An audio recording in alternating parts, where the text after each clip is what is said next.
আমরা একটা প্রিন্সিপাল নিয়ে কথা বলছিলাম, সেখানে প্রিন্সিপালটার নাম কি ছিল? AIDCA, right. A as in awareness, interest, desire, conviction, action. আমাদের আজকে ট্রেনিংটার টাইটেলে ছিল লিড জেনারেশন, লিড কনভার্সন। সেলসের ভাষায় লিড জেনারেশন বলতে বোঝায় পটেনশিয়াল কাস্টমার তৈরি করা। পটেনশিয়াল কাস্টমার, চিন্তা করেন, এরা কিন্তু এখনো আপনার প্রোডাক্ট কেনেনি, হ্যাঁ। সো সামনে কিনতে পারে, সম্ভাব্য কাস্টমার যারা কিনতে পারে তাদেরকে বলা হয় পটেনশিয়াল কাস্টমার, আর এদেরকেই বলা হয় লিড জেনারেশন। আমরা এমন কোনো অ্যাক্টিভিটিস করব, সেটা হতে পারে মাইকিং, লিফলেট, পোস্টার, এরকম যত অ্যাক্টিভিটিস আছে, এই অ্যাক্টিভিটিসগুলোর উদ্দেশ্য হলো পটেনশিয়াল কাস্টমার তৈরি করা, অর্থাৎ লিড জেনারেট করা। যখন এইভাবে কাস্টমার সচেতন হচ্ছে, তার ভিতরে ইন্টারেস্ট গ্রো করছে, তার ডিজায়ার লেভেল বেড়ে যাচ্ছে, কনভিকশন লেভেল বেড়ে যাচ্ছে, তখনই সে ইনফ্লুয়েন্স হচ্ছে যে ঠিক আছে আমার শোরুম ভিজিট করে আসি। শোরুমে গিয়ে যখন বিভিন্ন ধরনের অফার থাকছে এবং তার সঙ্গে আরও কিছু ভিটামিন থাকছে, সেটা আমরা লাস্টে দেখব কি কি ভিটামিন থাকে। শুধু অফার দিয়েই কাস্টমার বিজনেসে কনভার্ট হয় না, খুব রেয়ারলি হলেও। তাই সেই ক্ষেত্রে এই যে যতগুলো মনে করেন একটা অ্যাক্টিভিটিসের মাধ্যমে আপনি লিড জেনারেশন করেছিলেন 100, সেইখান থেকে আপনি মনিটাইজ করে দেখলেন যে ওই অ্যাক্টিভিটিসের মাধ্যমে আপনি 100 কাস্টমার থেকে 50টা বা 10টা কাস্টমার বিজনেসে কনভার্ট করেছেন, অর্থাৎ তাদেরকে বিক্রয় কনফার্ম করেছেন। এই 10টাই হলো lead conversion. Clear? Lead generation, lead conversion. আমি রিপিট করছি, লিড জেনারেশন বলতে বোঝায় পটেনশিয়াল কাস্টমার তৈরি করা, আর সেই পটেনশিয়াল কাস্টমার থেকে যারা সরাসরি বিক্রয় কনফার্ম করবে, কিনে নিবে প্রোডাক্ট, তারা চলে আসবে লিড কনভার্সনে। সো আমরা শুরু করছি। একটু লক্ষ্য করুন, আমি একটা প্রশ্ন করেছিলাম যে এই যে সচেতনতা তৈরি করব, কাস্টমারের ইন্টারেস্ট গ্রো করাবো, কনভিকশন ডিজায়ার লেভেল বাড়াবো, এইটার জন্য কি শুধুমাত্র আমরাই রেসপন্সিবল শোরুমের ইনচার্জ হিসেবে, এএসএম ডিএসএম হিসেবে? মার্কেটিং টিম অর্থাৎ কোম্পানি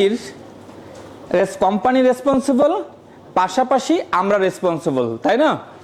তাহলে এখন চলুন এই প্রিন্সিপাল অনুসারে কোম্পানি লিড জেনারেশনের জন্য কি কাজ করছে সেটা দেখে নিব। এরপরেই দেখব যে কোম্পানির পাশাপাশি স্থানীয়ভাবে আমরা কি করতে পারি। ঠিক আছে? মার্কেটিংয়ের যত অ্যাক্টিভিটিস আছে এটাকে বিভিন্নভাবে ডিফাইন করা যায়, বাট আমি 3টা ডিফিনিশনের কথা বলছি, ক্যাটাগরির কথা বলছি। একটা এটিএল, কেউ বলতে পারবেন এটিএল এর ফুল এলাবোরেশন কি? Above the line. একটু মনে রাখবেন, আপনি যেখানে সেলস পারসন হিসেবে কাজ করেন, যে রেসপন্সিবিলিটি রোল প্লে করেন সেলসের, এই টার্মগুলো সব জায়গায় common. Above the line, ATL, এটা কেমন? মনে করুন যে আপনি একটা অ্যাক্টিভিটিস করছেন, সেটা টেলিভিশনে দেখানো হচ্ছে, প্রিন্ট মিডিয়া অথবা আপনার ইলেকট্রনিক্স মিডিয়া, উভয় জায়গাতেই এই অ্যাডভার্টাইজমেন্টটা চলছে, সারা বাংলাদেশ ব্যাপী চলছে। তাহলে এইটা হচ্ছে এটিএল। এটাতে ম্যাস পপুলেশন, মানে ম্যাস কাস্টমারকে একই সাথে টার্গেট করা হয়। সারা বাংলাদেশে যখন টেলিভিশনে অ্যাড চলছে, তখন মনে করেন সারা বাংলাদেশ জুড়ে কোটি কোটি লোক এই অ্যাডটা দেখবে, তাই না? এটা পড়বে এটিএল এর ভিতরে। আর একটা ক্যাটাগরি আছে BTL, below the line. Below the line হলো, মনে করুন যে আপনি শোরুমের ইনচার্জ হিসেবে, আপনি কোথায় আছেন? মিরপুর 10। তাহলে ঢাকা সিটির একটা অংশে আছে উনি মিরপুর 10-এ।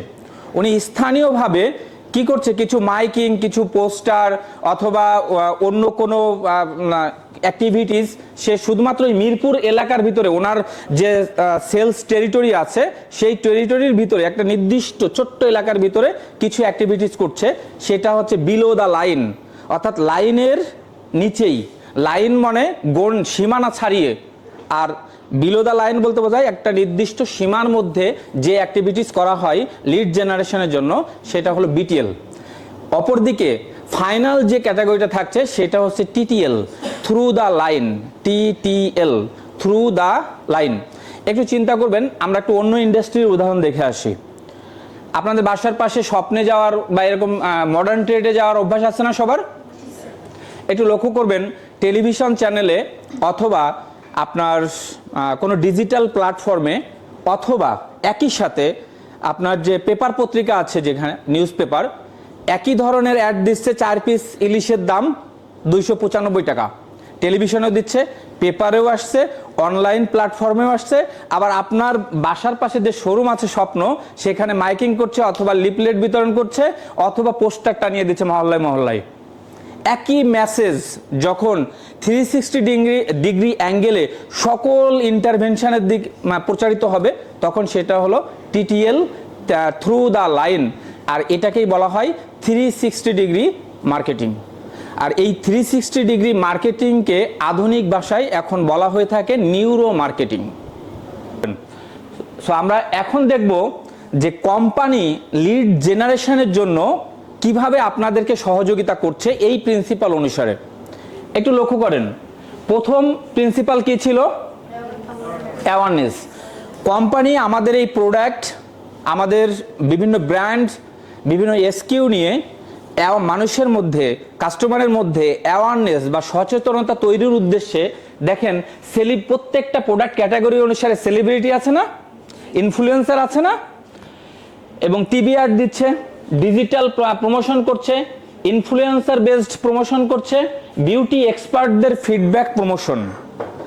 যে যারা খুব আপনার ফেমাস বিউটি অ্যাডভাইজার থাকে, আপনি দেখবেন অন্যান্য কিছু বাইরের কোম্পানি দেখবেন তারা যখন সেন্সোডাইল বা এরকম কোনো প্রোডাক্টের অ্যাড দিচ্ছে তখন একজন ডেন্টিস্টকে দিয়ে অ্যাড করাচ্ছে, করায় না? ডেন্টিস্ট একজন এক্সপার্ট, তাই না? তাহলে আপনার এই বিজনেসের ক্ষেত্রে এক্সপার্ট কে? বিউটি অ্যাডভাইজার, যারা খুব ফেমাস মার্কেটে। সো তারাও কিন্তু ইন ফিউচারে আপনার সঙ্গে যুক্ত হতে পারে। অথবা আপনি এই প্রফেশনে আসার পরে আপনি যে এক্সপিরিয়েন্স গ্যাদার করেছেন, আপনার কনফিডেন্স লেভেল যদি হাই থাকে তাহলে আপনিও স্থানীয় পর্যায়ে আপনার ফেসবুক পেজের মাধ্যমে এই বিভিন্ন অ্যাডভাইজিং প্রমোট করতে পারেন। সো দেখেন এই সকল কিছু, আরো অনেক কিছু আছে, আমরা জাস্ট অল্প কিছু দেখিয়েছি উদাহরণ হিসেবে আপনাদের এই প্রিন্সিপালটা বোঝার সাথে। এইগুলো সব করছে অ্যাওয়ারনেস ক্রিয়েশনের জন্য, সচেতনতা তৈরির জন্য।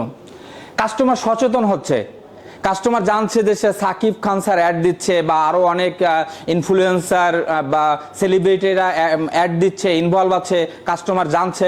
জানার পরে কি হচ্ছে, তাদের ভিতরে একটা প্রোডাক্টের প্রতি, ব্র্যান্ডের প্রতি একটা ইন্টারেস্ট গ্রো করছে। তখন কি করছে কাস্টমার, এই ইন্টারেস্টটা যখন গ্রো করছে, মনে করুন মাগুরাতে শোরুম উদ্বোধন হয়েছে, তা যখন অনেক জায়গায় এরকম পোস্টার অথবা ডিজিটাল মিডিয়াতে কোম্পানির এই সকল প্রমোশন দেখে আমাদের বাড়ির লোক যখন প্রোডাক্টের প্রতি একটু ধারণা লাভ করেছে, কারণ সবাই কিন্তু এই প্রোডাক্ট ব্যবহার করে বাড়ির লোক, এটা বলা যাবে না, ঠিক আছে? কারণ আমাদের দেশে আনঅথেন্টিক প্রোডাক্টের প্রতি মানুষের ঝোঁক বেশি, সহজেই পাওয়া যায়, অল্প টাকায় পাওয়া যায়, এটার প্রতি। তা তখন অনেকেই কি করছে যে আমাকে জিজ্ঞেস করেছে, আবার দেখা যাচ্ছে ফেসবুক পেজ ভিজিট করেছে। দেখেন তারা কিন্তু সচেতন হয়ে সরাসরি শোরুমে যায়নি, কি করেছে, আমাকে জিজ্ঞেস করেছে, আবার ফেসবুক পেজ ভিজিট করেছে, কোম্পানির ওয়েবসাইট ভিজিট করেছে। তাহলে কোম্পানির পক্ষ থেকে ইন্টারেস্ট গ্রো করার জন্য কোম্পানি কি ব্যবস্থা করেছে? Web based product USP sharing. আমাদের যে ওয়েব আছে সেখানে প্রত্যেকটা প্রোডাক্টের ইউএসপি আছে না, এইটা করা হয়ে থাকে মূলত একটা কাস্টমারের ইন্টারেস্ট গ্রো করার জন্য। এরপরে দেখেন social media based USP share চলছে, একটা সেন্ট্রাল ফেসবুক পেজ আছে, সেটার সাথে আবার অন্যান্য ডিস্ট্রিক্ট পর্যায়ে যে পেজ আছে সেইগুলোর কানেকশন অনেক সময় করা যায় বা অনেক সময় মানে অটোমেটিক্যালি হয়ে যায় কোম্পানির রুলস রেগুলেশন অনুসারে, সেইগুলোকে প্রমোট করছে। সো এই ধরনের যত অ্যাক্টিভিটিস সব কাস্টমারের ইন্টারেস্টকে গ্রো করার জন্য। আমরা একটা উদাহরণ দেখে আসি, হ্যাঁ, এটা একটু আলোচনাটা পরে করি। মনে করুন আপনি একটা ভালো মোবাইল কেনার সিদ্ধান্ত নিয়েছেন, সেই মোবাইল আপনি কথার কথা কিনবেন এ প্লাস, এরকম মোবাইল আছে না, A1+। কোনো না কোনোভাবে আপনি এই প্রোডাক্টটা সম্পর্কে, এই ব্র্যান্ডটা সম্পর্কে সচেতন হয়েছেন, সেটা ফ্রেন্ড সার্কেলে কেউ ব্যবহার দেখে হোক, কিংবা অ্যাওয়ারনেস ক্রিয়েট হয়েছে ন্যাশনালি কোনো ডিজিটাল প্ল্যাটফর্মে হোক, যে কোনো ওয়েতে আপনি প্রোডাক্টটার সম্পর্কে সচেতন হয়েছেন, প্রোডাক্টটার সম্পর্কে একটু আগ্রহ তৈরি হচ্ছে আপনার ভিতরে, এবং আপনার নিড আছে একটা প্রোডাক্ট, এই প্রোডাক্ট কেনার জন্য, মোবাইল কেনার জন্য আপনার নিড আছে। তখন আপনার যখন ইন্টারেস্ট গ্রো করছে, তখন আপনি কি মোবাইল কেনার আগে এই মোবাইলটা নিয়ে অনলাইনে সার্চ দেন না? এটা কিন্তু নর্মাল নেচার ভাই, যে কোনো প্রোডাক্টের ক্ষেত্রে। আপনারা করেন কিনা একটু মিলিয়ে নেন, সার্চ দেন, রিভিউ দেখেন, রাইট, যে কে কি বলছে, এটার আসলে কনফিগারেশন কি আছে, এই সব আপনার ইন্টারেস্ট গ্রো করেছে বিধায় আপনি এই প্রোডাক্ট নিয়ে খোঁজ খবর নিচ্ছেন অনলাইন প্ল্যাটফর্মে। যখন আপনি অনলাইন প্ল্যাটফর্ম থেকে খোঁজ খবর নিয়ে আপনার ইন্টারেস্ট লেভেল বেড়ে গেছে, তখন আপনার ডিজায়ার লেভেলে এসে কি করছেন, আপনি এই ফোন ব্যবহার করেছে এমন কারোর ফিডব্যাক দেখছেন, অনলাইনে দেখছেন, অফলাইনে আপনার সার্কেল, আপনার ফ্রেন্ড সার্কেল, রিলেটিভরা কেউ ব্যবহার করেছে কিনা সেটার বিষয়ে তার কাছ থেকে খোঁজ নিচ্ছেন, ফিডব্যাক নিচ্ছেন। যখন সেখান থেকে একটা পজিটিভ ফিডব্যাক পাচ্ছেন, তখন আপনার ডিজায়ার লেভেল, ইন্টারেস্ট লেভেল বেড়ে ডিজায়ার লেভেলে চলে আসছে, ডিজায়ার, আকাঙ্ক্ষাটা প্রোডাক্টের প্রতি বেড়ে যাচ্ছে। এরপরে আপনি কি করছেন, এই কনভিকশন লেভেলে এসে যে এই প্রোডাক্টটার বাংলাদেশে কি অথেন্টিক ডিস্ট্রিবিউটর আছে নাকি ল্যাগেজের মাধ্যমে আসছে, এই চিন্তা দেখেন প্রত্যেকে করবে। যদি আমি ল্যাগেজের নিই তাহলে তো আমি পোস্ট পারচেজ সার্ভিস পাবো না, আর যদি আমি অথেন্টিক শোরুম থেকে নিই তাহলে আমি কোনো না কোনো কিছু শেয়ার করতে পারবো, ক্লেম করতে পারবো। তখন আপনি আবার সার্চ দিচ্ছেন যে অথেন্টিক শোরুম কোথায় আছে। যখন আপনি দেখলেন যে অথেন্টিক শোরুম পেয়ে গেছেন, ভালো সার্টিফিকেশন আছে, বাংলাদেশ গভর্নমেন্টের অ্যাপ্রুভাল আছে, বা কোয়ালিটি অ্যাসুরেন্সের দ্বারা দায়িত্ব থাকে, কাস্টমসের অ্যাপ্রুভাল আছে, সকল কিছু যখন অনলাইনে দেখছেন ওদের ওয়েবসাইটের মাধ্যমে, তখন আপনার কনভিকশন লেভেলটা আরো বেড়ে গেল।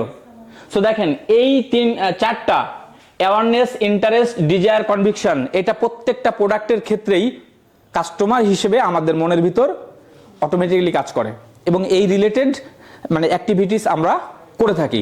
যখন আমার এই লেভেলটা হাই হয়ে গেছে, তখন আমি চিন্তা করি আশেপাশে কোথায় শোরুম আছে, বসুন্ধরা সিটিতে যাচ্ছি।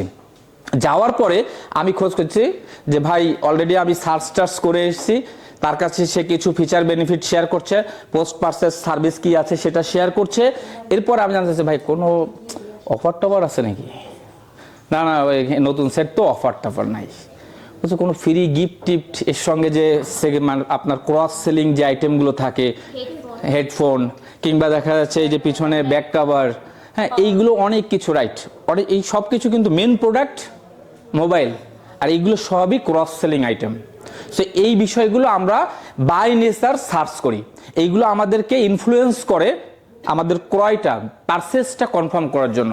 তখন দেখেন এই অ্যাকশন বলতে বোঝায়, তাহলে দেখেন এই যে ক্রস সেলিং আইটেম কিছু ফ্রি দেবে অথবা ডিসকাউন্ট দেবে, এটা তো অবশ্যই কোম্পানি দিবে, তাই না? সো কোম্পানির কি করণীয় সেটা আমরা এই জায়গায় জেনে গেছি। জেনে যখন দেখছি যে আমি অনেক কিছু পাচ্ছি আমার মেন প্রোডাক্টের সঙ্গে, তখন আমি বিক্রয়টা নিশ্চিত করছি। তাহলে এটা আমি মোবাইল দিয়ে বুঝিয়েছি, প্রত্যেকটা প্রোডাক্টের ক্ষেত্রেই এটা প্রযোজ্য।